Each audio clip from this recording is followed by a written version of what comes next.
Marcos, en el capítulo 5. Continuamos estudiando en esta noche esta enseñanza que Marcos está dando acerca de la vida y obra de nuestro Señor Jesucristo. Aquí, en esta oportunidad, recordemos que Jesús había eh, varado, digamos, en la playa de los Gadarenos y había hecho este gran milagro en este hombre que tenía no solamente un demonio, sino muchos, dice, que lo estaban destruyendo de una forma, lo estaban destruyendo en vida en el fondo, y que eso demuestra lo que Satanás hace en la vida de las personas. Satanás vino, como dijo Jesús en Juan capítulo 10, versículo 10, Satanás vino a hurtar, matar y destruir. Entonces, aquí el Señor Jesucristo, después que eh, sana a este hombre, y fíjense que aquí hay un caso curioso, que el Señor Jesucristo le había dicho a sus discípulos que lo siguieran, pero aquí el Señor Jesucristo, este hombre de endemoniado, ex endemoniado, quiere seguir al maestro y el Señor le dice, no me sigas, sino que ve a tu casa y comunícale a los tuyos y da testimonio. Y este hombre sí evangelizó.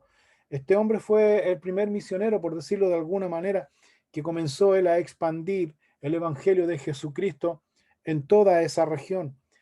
La razón que en Gadara este hombre estuviese lleno de demonios era porque era una región idólatra, era una región pagana, era una región que hacía hacía mucho ocultismo y todo ese tipo de cosas espirituales satánicas más bien. Entonces, pero fíjense lo increíble de esto, que Jesús llegó a ese lugar, Jesús llega a ese lugar, lo que nos indica también que Jesús, para el Señor Jesucristo no hay nada ni nadie que sea, eh, a la cual el Señor haga, perdón, acepción de personas. El Señor llega a todas las personas y está en cada uno que lo acepte y lo reciba en su corazón.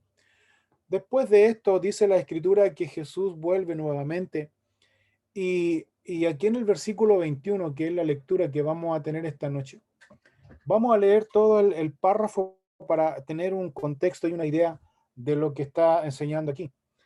Dice en Marcos capítulo 5, versículo 21. Pasando otra vez Jesús en una barca a la orilla, se reunió alrededor de él una gran multitud, y él estaba junto al mar. Y vino uno de los principales de la sinagoga llamado Jairo, y luego que le vio se postró a sus pies, y le rogaba mucho, diciendo, mi hija está agonizando, ven, pon las manos sobre ella, para que sea salva y vivirá. Fue pues con él, y le seguía una gran multitud, y le apretaban. Pero una mujer que desde hacía 12 años padecía de flujo de sangre, y había sufrido mucho de muchos médicos y gastado todo lo que tenía, y nada había aprovechado, antes le iba peor. Cuando oyó hablar de Jesús, vino por detrás entre la multitud y tocó su manto, porque decía, si tocare tan solamente su manto, seré salva. Y enseguida la fuente de su sangre se secó y sintió en el cuerpo que estaba sana de aquel azote. Luego Jesús, conociendo en sí mismo el poder que había salido de él, volviéndose a la multitud, dijo, ¿quién ha tocado mis vestidos? Sus discípulos le dijeron, ¿ves que la multitud te aprieta y dices, ¿quién me ha tocado? Pero él miraba alrededor para ver quién había hecho esto. Entonces la mujer, temiendo y temblando, sabiendo lo que en ella había sido hecho, vino y se postró delante de él y le dijo toda la verdad. Y él le dijo, hija, tu fe te ha hecho salva, ve en paz y queda sana de tu azote. Mientras él aún hablaba, vinieron de casa del principal de la sinagoga diciendo, tu hija ha muerto, ¿para qué molestas más al maestro? Pero Jesús, luego que oyó lo que decía, dijo al principal de la sinagoga, no temas, cree solamente. Y no permitió que le siguiese nadie, sino Pedro, Jacobo y Juan, hermano de Jacobo. Y vino a casa del principal de la sinagoga y vio el alboroto y a los que lloraban y lamentaban mucho. Y entrando les dijo, ¿por qué alborotáis y lloráis? La niña no está muerta, sino duerme. Y se burlaban de él, mas él, echando fuera a todos, tomó al padre y a la madre de la niña y a los que estaban con él y entró donde estaba la niña. Y tomando la mano de la niña le dijo, Talita Kumi, que traducido es, niña, a ti te digo, levántate. Y luego la niña se levantó y andaba, pues tenía 12 años, y se espantaron grandemente. Pero él les mandó mucho que nadie lo supiese y dijo que se le diese de comer. Entonces aquí vemos dos historias paralelas en donde en primer lugar Jesús llega, dice, a la otra orilla. Entonces, como había mucha gente que estaba siguiendo a Jesús, mucha gente se le agolpaba y mucha gente como que esperaba al Señor Jesucristo para recibir de él algún beneficio, alguna eh, alimento o alguna sanidad, que era lo cual la gente siempre perseguía al Señor Jesucristo. Dice que viene uno de los principales de la sinagoga llamado Jairo, dice, y luego que le vio, se postró a sus pies y le rogaba mucho, diciendo, mi hija está agonizando, ven y pon las manos sobre ella para que sea salva y vivirá. Aquí nosotros debemos ver algo interesante. Este hombre era un principal de la sinagoga. Este hombre, si ustedes miran un poquito más atrás en el capítulo, mismo Evangelio de Marcos, pero si uno mira, por ejemplo, en el capítulo 3, en el versículo 2 de Marco, Jesús entra en la sinagoga y Jesús hace un milagro en la sinagoga. Sanó al hombre que tenía la mano seca. Y el versículo 2 precisamente dice lo siguiente. Dice, y le acechaban para ver si en el día de reposo le sanaría a fin de poder acusarle. Versículo 6, después que el Señor hace la sanidad, versículo 6 del capítulo 3 dice, y salidos los fariseos, tomaron consejo con los herodianos contra él para destruirle. Se cree y se dice que Jairo, principal de la sinagoga, era el líder principal o estaba también metido de este grupo. Si bien es cierto, no era líder, pero estaba metido dentro de este grupo que estaba desconforme y descontento total de que Jesús hiciese este milagro en el día de reposo. Volviendo aquí a Marcos 5, 22 y 23, este mismo principal de esa sinagoga, eh, luego que le vio, dice, se postró a sus pies. El hecho de que este hombre se haya postrado a sus pies se está retractando, se está humillando, más bien se está retractando de lo que había hecho anteriormente junto con los fariseos y los herodianos que estaban en contra de Jesús. ¿Por qué este hombre se está retractando? ¿Por qué este hombre se está humillando? Se postró a los pies de Cristo y le rogaba, dice el versículo 23, mucho.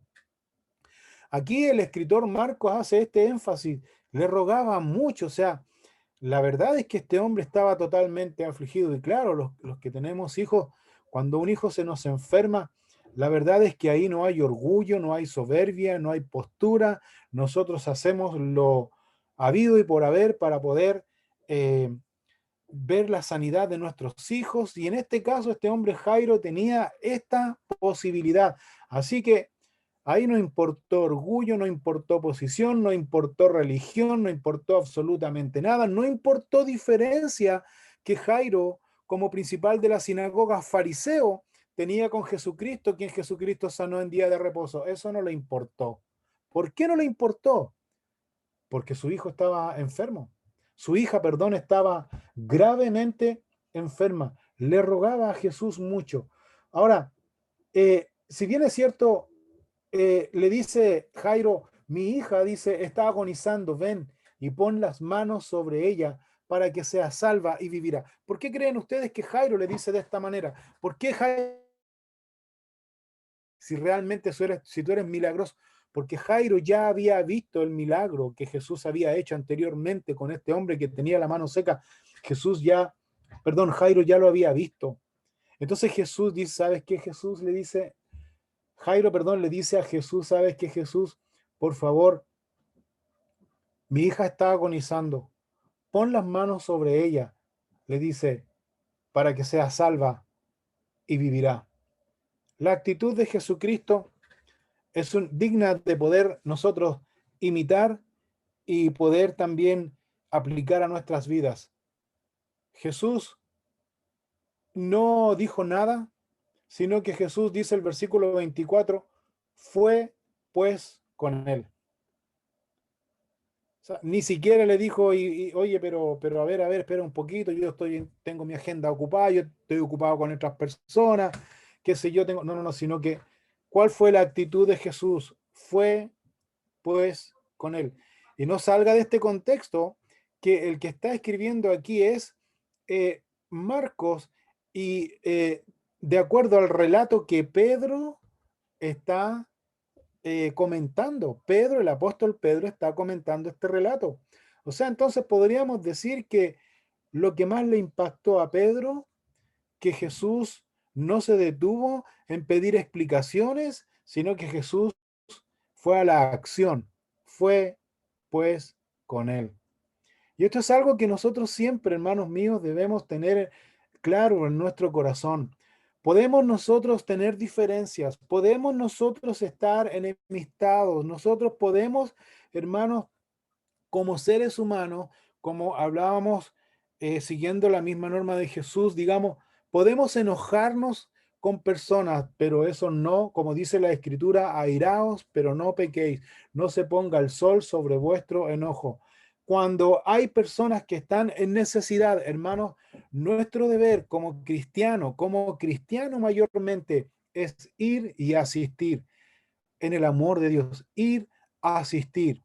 No dar ni pedir explicaciones, nuestra labor como cristiano, como hijo de Dios y como parte del amor. Recuerden que el amor de los discípulos, Jesús dijo que la gente va a conocer que somos discípulos de Jesucristo si tuviéramos, ¿qué dice? Amor unos por otros.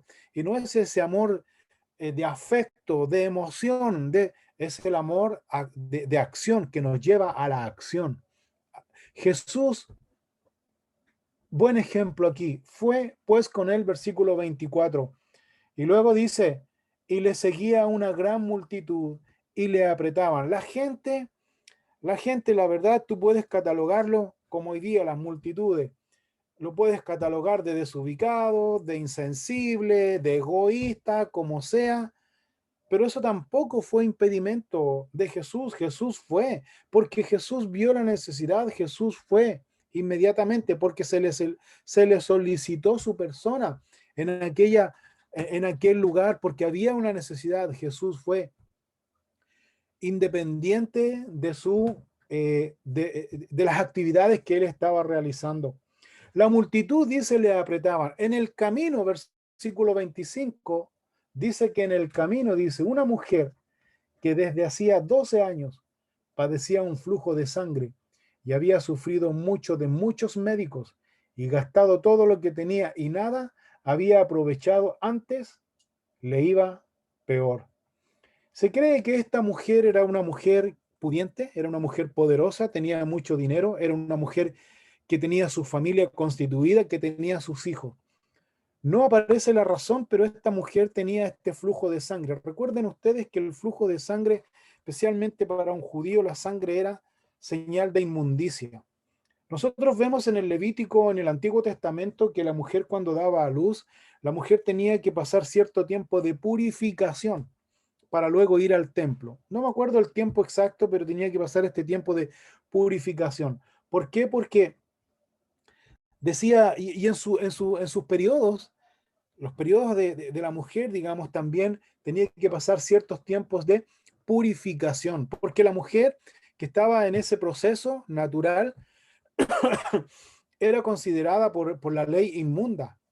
Así que fíjense, esta mujer aquí hace hincapié también el Evangelio de Marcos, que esta mujer estuvo 12 años con esta enfermedad, dice. 12 años, o sea, en esos 12 años se cree que esta mujer, su esposo la haya dejado, sus hijos la hayan dejado a la buena suerte de la vida, que esta mujer, como tenía dinero, gastó todo, dice, en los médicos y nada había aprovechado, dice, le iba peor que antes, peor, hermano. ¿Cuánto tiempo? 12 años. Imagínense, cuando esta mujer, dice el versículo eh, 27. Cuando yo hablar de Jesús, vino por detrás entre la multitud y tocó su manto. Esto es interesante porque esta mujer ya había gastado todo lo que tenía en médico, así que ¿qué más da? Oyó de Jesús, escuchó de Jesús.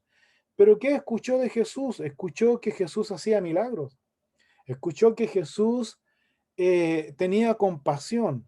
Escuchó que Jesús, y esta fue la otra motivación que esta mujer le dio el impulso para poder acercarse a Jesús. Escuchó que Jesús, y posiblemente quiero ser más detallista aún, escuchó que para Jesús no había días de reposo porque Jesús había sanado a un hombre que tenía la mano seca en día de reposo.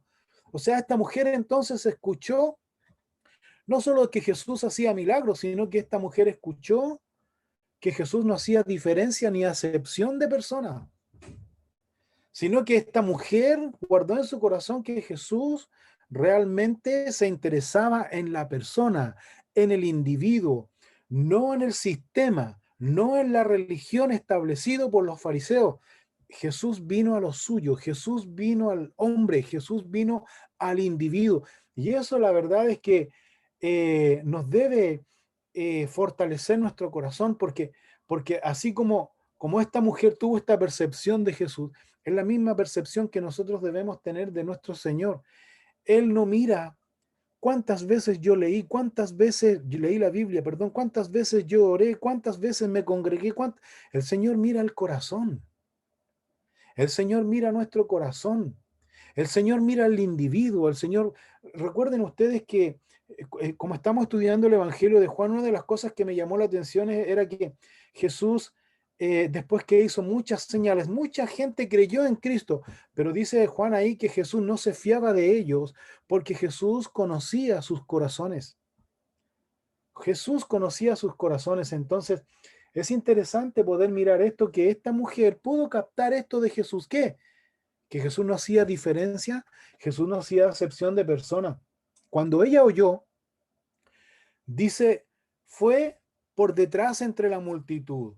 ¿Por qué esta mujer fue por detrás entre la multitud?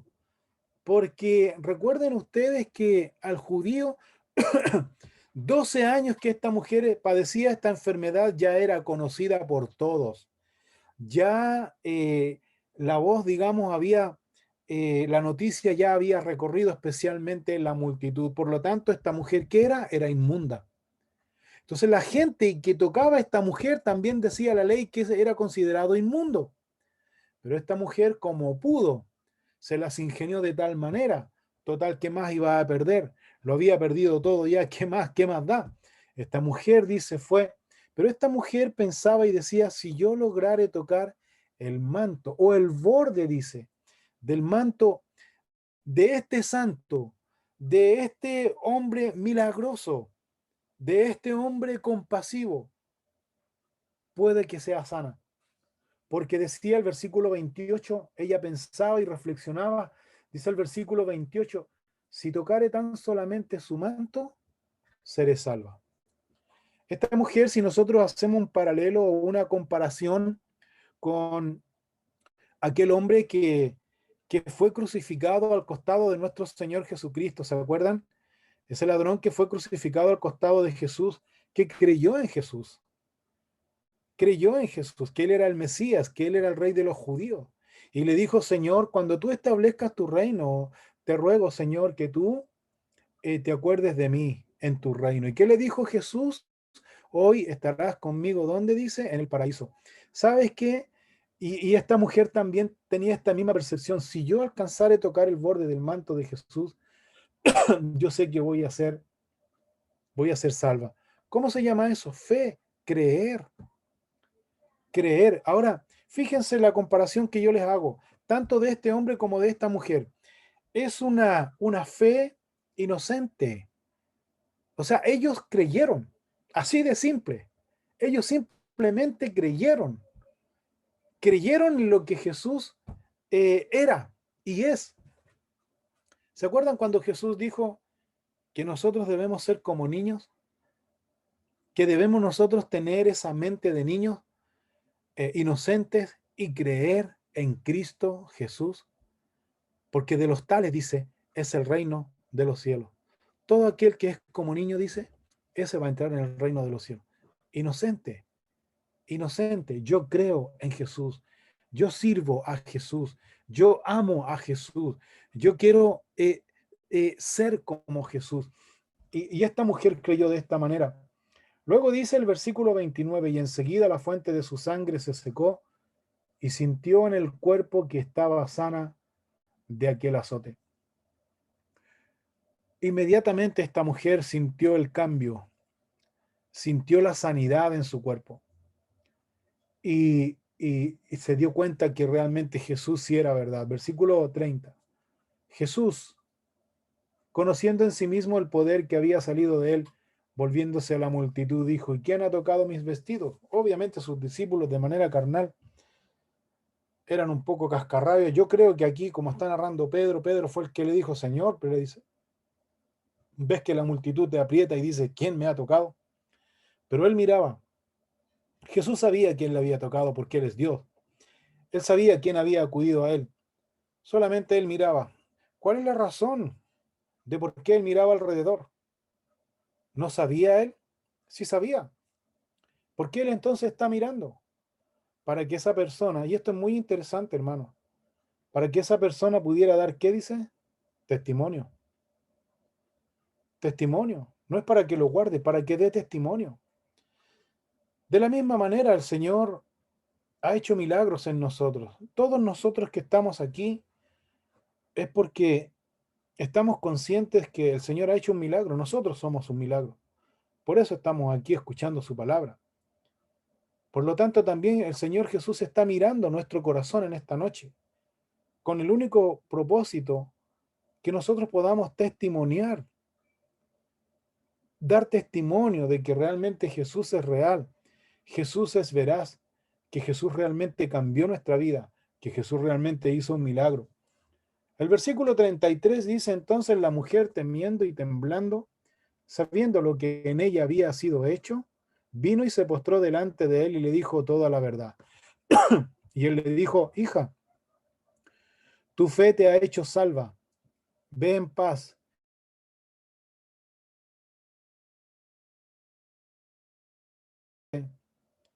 No podía callar. La mujer muy bien podía haberse ido en silencio. Como llegó en silencio debió ella haberse ido. Pero ella está, dice aquí, con temor, temblando. No porque podía ser rechazada, sino que realmente ella se sintió aludida porque el Señor hizo algo. El Señor hizo algo. Y el Señor, y esto es muy importante, hermanos, captar el mensaje que Dios nos da esta noche. El Señor es quien anima, el que induce a esta mujer que dé testimonio. De la misma manera, hermanos, si realmente Dios ha hecho una obra en nosotros o está haciendo una obra en nosotros, hermanos, de la misma manera también el Señor nos impulsa a qué? A dar testimonio, a dar testimonio, a compartir con quienes, con nuestra esposa, con nuestros hijos, para aumento de fe, para crecimiento espiritual, para desarrollo. Siempre estar, hermanos, en en ese proceso, en ese trabajo, digamos, de poder estar compartiendo lo que de gracia hemos recibido, especialmente nosotros, jefes de hogar, hombres, padres, esposos, abuelos, hijos mayores, etcétera. Esa es nuestra labor, dar testimonio de lo que realmente el Señor ha hecho en nuestras vidas. La mujer dio testimonio y Jesús le confirma, le dice, ¿sabes qué, hija? Tu fe te ha hecho salva. Ve en paz, ve en paz y queda sana de tu azote. Imagínense, esta mujer realmente fue libre. Luego se cierra aquí este proceso, esta historia, y continúa con la historia inicial. Jairo había ido a buscar a Jesús para que pudiera sanar a su hija que estaba agonizando. Jesús va de inmediato. ¿Se han puesto a pensar ustedes cómo estaba dentro de toda esta situación que acabamos de mencionar aquí de la mujer que fue sana? ¿Se han puesto a pensar ustedes cómo estaba Jairo? De nervioso, de preocupado, porque su hija está agonizando. Y Jesús se detuvo, para hacer otra sanidad. ¿Qué piensan ustedes? ¿Qué creen ustedes? ¿Será que Jesús estaba probando la paciencia de Jairo? ¿Será que Jesús estaba eh, tomando revancha, ya que Jairo anteriormente se había puesto contra él y ahora tenía que esperar? ¿Será que Jesús eh, estaba 100% animado, emocionado, que se olvidó de Jairo? ¿Qué piensan ustedes? ¿Qué creen ustedes? Pueden abrir su micrófono para continuar. ¿Qué piensan ustedes? Les hago esta pregunta. Cualquiera, por favor. Yo creo que no, porque posteriormente se puede ver como una confirmación hacia, como una confirmación porque después le dicen, ya déjate de molestar al maestro si tu hija está muerta, ¿me entiendes? Pero él le dio como, le dio paz, le dijo, tranquilo, no te preocupes, tú sigue, solo cree, ¿me entiendes? Entonces eso igual es bacán porque eh, él no se quedó callado, porque él ya le había dado la instrucción al principio, ya le había dicho, ya vamos, ¿me entiendes? Pero aquí le dio seguridad, ¿me entiendes? Y a veces Ujú. eso es como súper importante porque nosotros sabemos el poder de Dios y a veces para nosotros o para nuestra mente es casi, a veces decimos, pero es que esto quizás no lo va a hacer Dios, ¿me entiendes? A veces tenemos como muy poca fe en eso. Nosotros sabemos cómo es Dios y sabemos cómo actúa y lo que puede hacer. Sabemos lo grande que Él puede hacer y sus milagros. Y acá, aparte, no sé, yo creo que demostrado inclusive generosidad con Él, diciéndole que no se preocupe. Lo hizo que se calmara, ¿me entiendes? Para que el miedo no lo invadiera. Y eso también me viene a colación. Hay un, en Jeremías 32:27, dice, "He aquí que yo soy Jehová, Dios de toda carne. ¿Habrá algo que sea difícil para mí?" Me recordó eso porque ahora que estamos viendo tantas cosas, no sé, que vimos la recuperación de nuestro hermano Claudio, eh, nosotros sabemos quién es nuestro Dios. A veces nosotros nos resistimos, pero nosotros sabemos realmente quién es Él y cuál es su poder. Eso. Gracias. Gracias, Rodrigo. Excelente tu aporte. ¿Alguien más quisiera aportar algo? Yo, Alberto, Sí, sí. solamente decir que, bueno, que una vez más nos damos cuenta de que los tiempos de Dios no son los tiempos de uno. Nosotros generalmente somos ansiosos y queremos que todo se cumpla. Y volviendo a lo que decía Rodrigo en el tema de Claudio, por ejemplo, que es algo que ha estado en nuestros corazones hace rato, Dios si quiso que él estuviera ese tiempo en el hospital es por algo, porque son los tiempos de Dios. Cada uno, Claro. Dios sabe en su perfecto tiempo y en lo que tenemos que pasar y lo que tenemos que vivir. Entonces aquí justamente a Jairo yo creo que es lo mismo, yo creo que él necesitó quizá y Dios sabía que había que tratarlo en su corazón y hacer lo que sea que esperar este tiempo y tú eras con fe esperando que Dios iba a hacer lo que tenía que hacer. Pero eso es lo que yo creo que esa es la enseñanza que tenemos que esperar, no esperando ansiosamente, sino que esperando y en la fe que tenemos que Dios va a hacer en el tiempo de Él lo que es lo correcto, es lo necesario que tenemos que pasar. Eso más que nada. Exactamente. Gracias, hermano. Yo lo que quiero resaltar y hacer la diferencia o la comparación más bien aquí es, si bien es cierto aquí, el Señor Jesucristo le habló a Nicodemo. En Juan capítulo 3, el Señor Jesucristo le habló a Nicodemo, un doctor de la ley. En este patrón, digamos, en este patrón. Jesús le habló a Nicodemo, un doctor de la ley, un hombre maestro de la ley. Y Jesús le dice, siendo tú maestro, no sabes esto acerca del nuevo nacimiento, de nacer del Espíritu. Aquí, en este caso, el Señor está dando ejemplo o enseñando a un principal de la sinagoga, no era cualquier persona, era un principal de la sinagoga. Si tomamos Nicodemo, un religioso, Si tomamos un principal de la sinagoga, fariseo religioso, Jesús le habla de manera paciente, con amor, con gracia. Nunca los confrontó, les habló con amor. En este caso puntual, Jesús ni siquiera le habló a Jairo. Jesús hizo una acción. Hubo una acción, hermano. Jairo, un religioso, una persona que se había puesto ante... Por lo tanto, Jairo, él estaba nervioso, pero él también confiaba en Jesús, porque confió de tal forma en Jesús que si Jesús accedió a acompañarlo, a ir con él de manera inmediata sin decirle nada, Jairo ya en esa acción, y quiero que podamos nosotros tomar atención en esto, en esa acción de Jesús, Jairo descansó. Jairo creyó. Entonces, hermano, ¿crees tú que si yo soy hijo de Dios, si yo soy discípulo del Señor y tengo el amor de Dios, ¿crees tú entonces que mi acción, no mis palabras, no mi justificación, no lo que yo creo, no mi religión, porque aquí no hay religión, ¿crees tú que mi acción por mi hermano hablan más que las palabras? Claro, pues, hermano, porque eso es el amor de Dios. El amor de Dios en acción.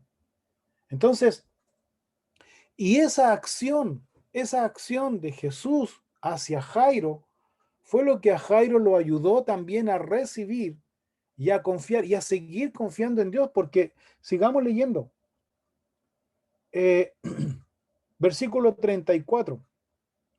Y él le dijo, perdón, 35, versículo 35. Mientras él aún hablaba, vinieron de casa del principal de la sinagoga diciendo, tu hija ha muerto, ¿para qué molestas más al maestro?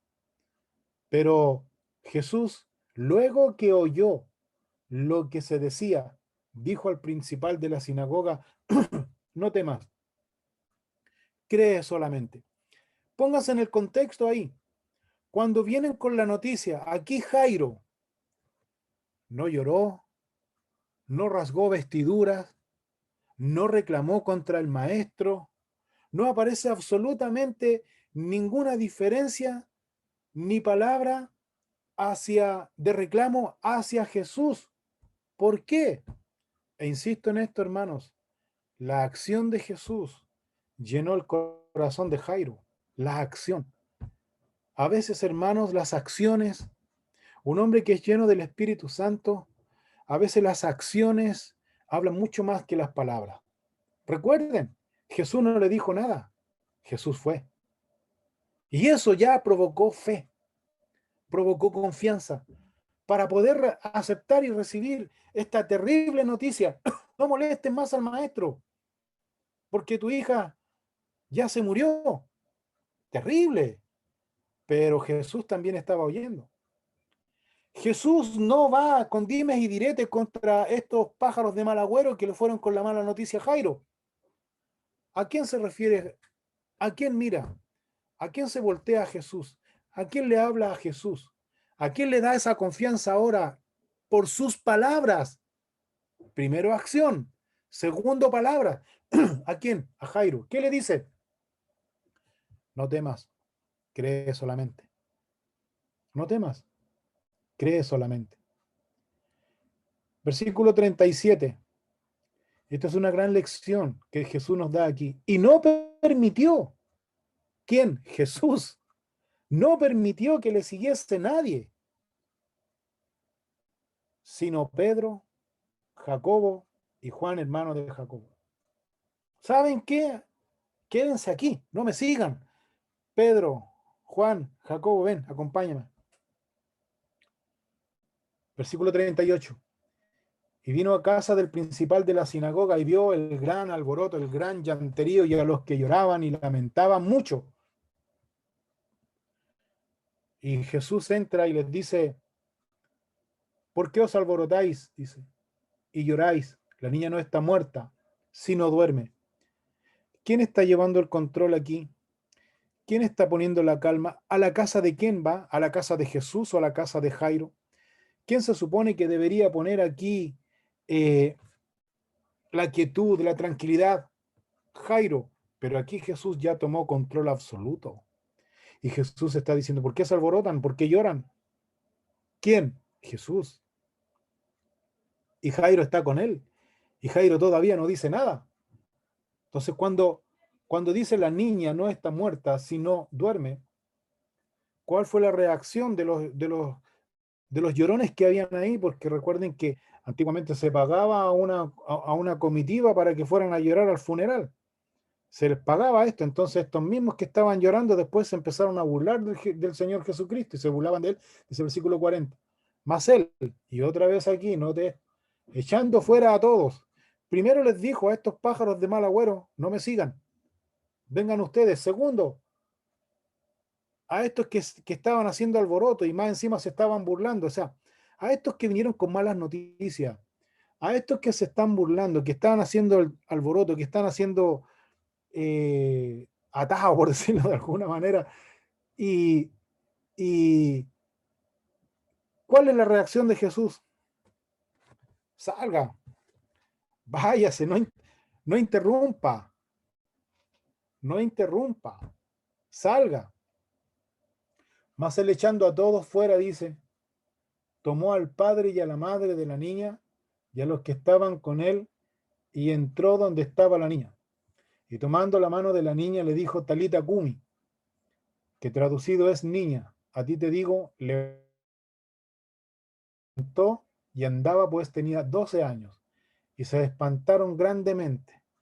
No se sorprendieron, no se maravillaron, se espantaron, les dio miedo, se asustaron, se fueron. Hermanos, no aparece aquí, pero ¿no será que estos pájaros de mal agüero que le dieron malas noticias a Jairo de que su hija había muerto, y que estos que estaban llorando y Jesús les dice, no lloren porque la niña no está muerta, y después se burlaron de Jesús y Jesús los sacó fuera? Y después cuando Jesús hace el milagro, estos mismos se asustaron, se espantaron. No aparece aquí, pero ¿no será, hermanos?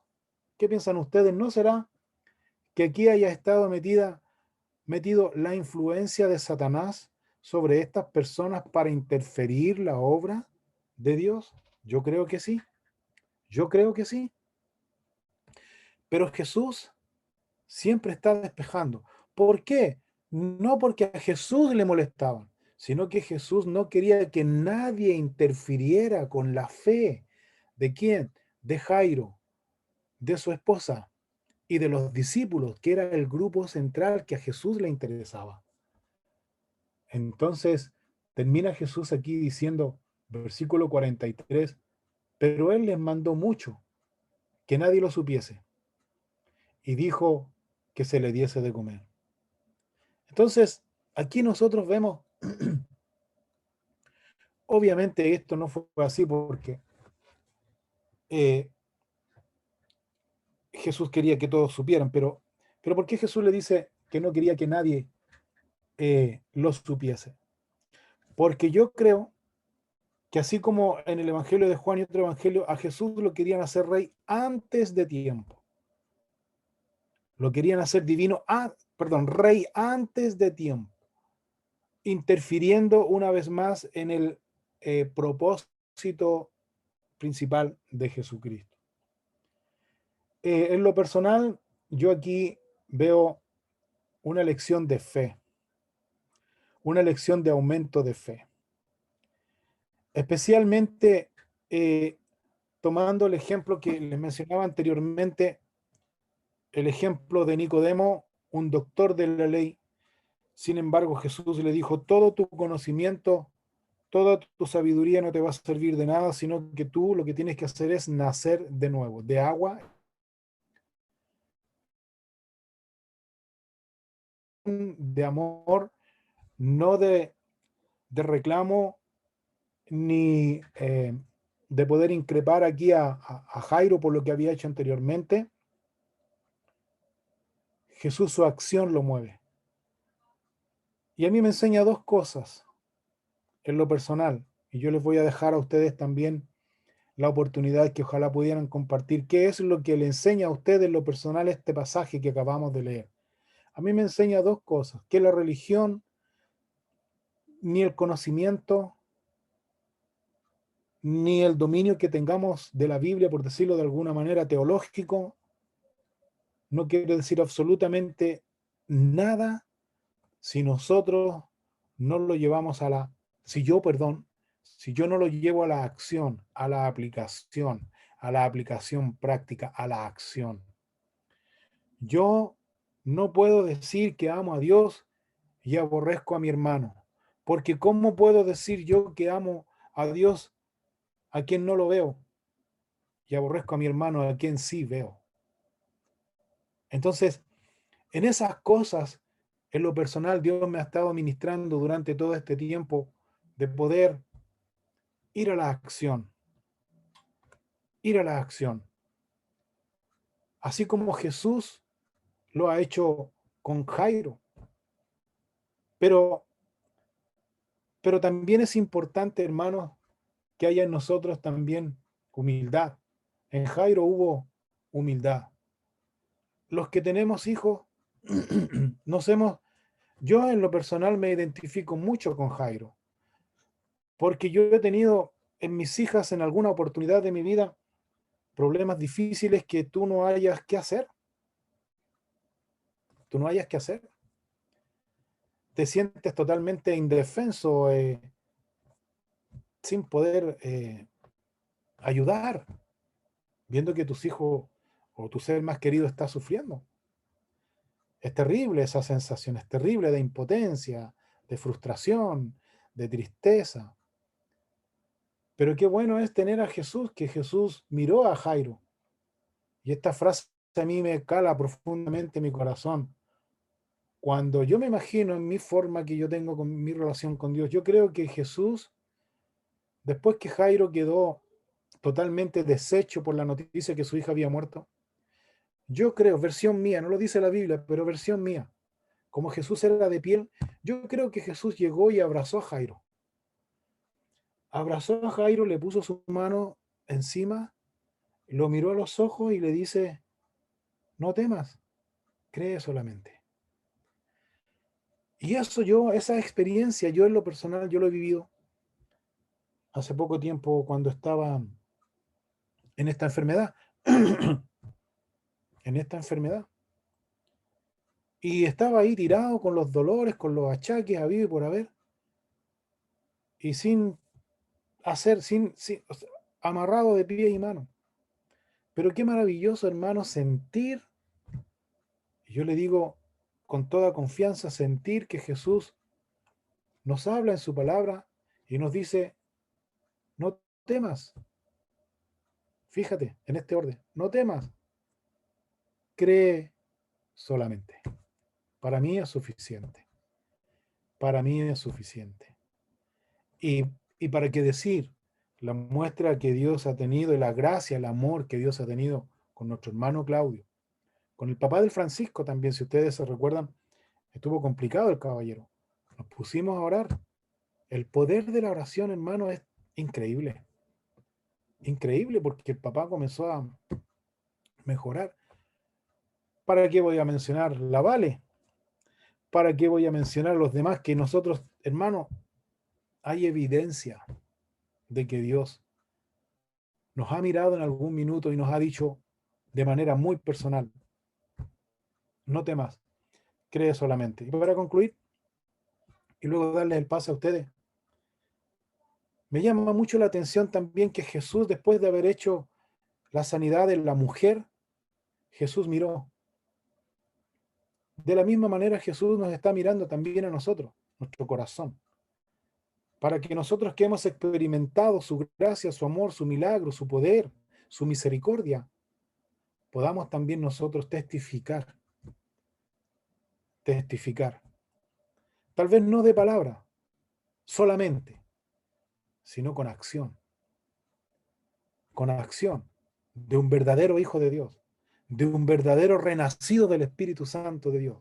Porque acuérdense ustedes que nacer de nuevo es cambiar de mente, cambiar de costumbre, cambiar de hábitos, cambiar de actitud, cambiar todo, resetear, empezar de cero. Y el Señor nos está llamando y nos está mirando para que nosotros demos testimonio con nuestra esposa, con nuestros hijos, en nuestra familia, en la congregación donde Dios nos ha puesto. Oramos al Señor, damos gracias por esta enseñanza que Él nos ha dado, y luego, si usted quiere compartir qué es lo que el Señor le ha hablado a su corazón, pues vamos a abrir los micrófonos y vamos a tener un tiempito de compartir. Señor, te doy muchas gracias por tu palabra. Te doy muchas gracias, Dios, por animarnos, exhortarnos, empujarnos, Señor, por medio de tu Espíritu Santo a dar testimonio con acciones de que tú realmente estás haciendo una obra de perfección en nuestra vida. Ayúdanos, Dios, a poder ser constantes, a dar este testimonio a nuestra esposa, con nuestros hijos, en el hogar, de que realmente tú reinas y gobiernas y haces tu voluntad en nuestras vidas, Señor. Y que nosotros te rendimos cuenta a ti y nos sometemos a tu voluntad y somos tus siervos, somos, Señor, tus servidores, somos tus discípulos, Señor. ¿Por qué? Porque tu amor se refleja a través de nuestras vidas y nosotros reflejamos tu amor en acción, en buenas acciones. Aunque a veces, Señor, estas buenas acciones nos demandan muchas veces sacrificio, el negarnos a nosotros mismos, el muchas veces, Señor, pasar desapercibido, el muchas veces, Señor, ser insignificante sin que se nos reconozca. Pero entendemos y sabemos, Señor, que a ti te servimos, a ti te obedecemos, y que tú no eres injusto para olvidar la obra que hacemos a tu nombre, mostrando, Señor, en servicio a los santos y sirviéndoles a un Señor. Te damos gracias por tu palabra en esta noche. Te damos gracias, Dios, y ayúdanos a obedecerte. Y ayúdanos, Señor, a dar testimonio de lo que tú has hecho en nuestras vidas. Bendice mis hermanos esta noche, en el nombre de Cristo Jesús. Amén y amén.